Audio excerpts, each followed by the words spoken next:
Joining us now on SSPTV News, we have back Luzerne County Manager Dave Pedri. Dave, I can't believe it, but the election is right around the corner. They are all important, but this one more than ever with all of these county and local races. It's really these municipal elections. These are the races that really affect people on a day-to-day basis. This affects the school board. This affects their, who's sitting on city council. How's the garbage picked up? Who's hounding the roads? All of these are the decisions that really matter for every single person. I know the election's May 18th. You definitely have a huge responsibility, not only with the election, but with your other roles. How are we going to handle all of these things that come into play with us teetering on, hopefully, the pandemic that is dwindling down? Yeah, so listen, we're still moving forward with all of our pandemic protocols in place. That means that when you come out to the polls on May 18th, we're asking you to wear a mask.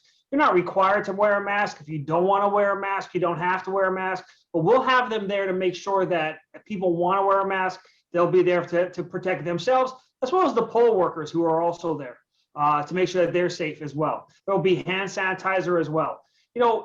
Elections have to occur, and pandemic or not, we need to be part of them. So we do have an option as well to do the vote by mail. 55,000 people took that option in the November election. We're probably going to see some around similar numbers, we're assuming, in May. Now with the primary, things get a little more tricky because you have the the both sides that you need to keep separate as far as the Democrats and the Republicans. Do you see some additional challenges with the numbers coming in? Most importantly, people are going to vote. Okay, so the Democrats will be out, the Republicans will be out. Whether or not you're a Democrat or Republican, as long as you get out to vote, that's the best thing about it. And then when we look at who is going to be managing the Luzerne County Bureau of Elections, where are we with that? We lost our elections director and our deputy director. We also lost some key members of the election board. It's just a volunteer board as well in the last couple of weeks. So right now we have a veteran staff member, Andrea Hill, has stepped up as the interim elections director. She's doing a great job.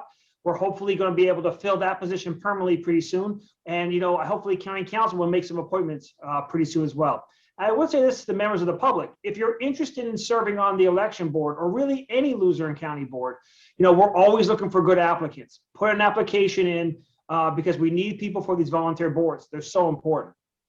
Talk a little bit about the responsibility of the Luzerne County Council. If you want to take a broad overview of the way our government's set up, is that it's supposed to be a board of directors and a CEO type of relationship. They set the policies, they set the budgets, they approve some contracts, and the day-to-day operations are run through myself as the county manager and then all the over 1,400 employees that we have here in Luzerne County. But they are a key member of this government. It doesn't run without the Luzerne County Council. Again, this is, like we said, an election that is very important.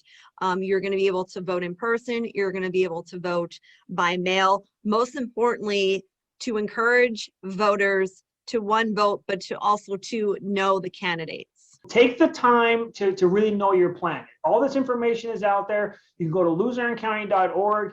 Take the time to see who you're voting for, especially in all these different primaries, all these different races, just to have an idea as to where you're going to be working with, because we do have some great opportunities here like I said, these are the people who help us on a daily basis, and these are the people we want to help. Also, the website, I know that it will be up to date. All the petitions will be in, and that's where people can go to see who the candidates are. Correct. Yeah, go to luzernecounty.org. Once the ballot is approved in a couple of weeks, you'll see the ballot. You'll see the petitions. If you're looking to run for office, all the information will be up there. But all the petitions have to be in with the signatures by March 9th. So if you are looking to run for office, you better get on it really, really quickly. If you are interested in running, the seat for the Luzerne County Elections Director, where do they send that information? Once again, it's all on the Luzerne County website, luzernecounty.org. If you want to sit on the board as a volunteer, you're going to go under an application process for authority boards and commissions. If you're looking for a job in Luzerne County, go under the career link.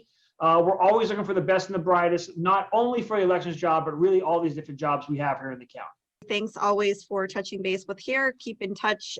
It's going to be an interesting election. Thank you as well. I mean, SSPTV has been a key member of getting the information out on election night every year, every election. And so I think that's a big part of it. So thank you for what you guys do every day too, Janine. We appreciate it. Today's news feature is brought to you by Feisner's Ford in Freeland, who is celebrating 75 years in business. Give them a call at 570-636-3920, or you can log on to feisnersford.com.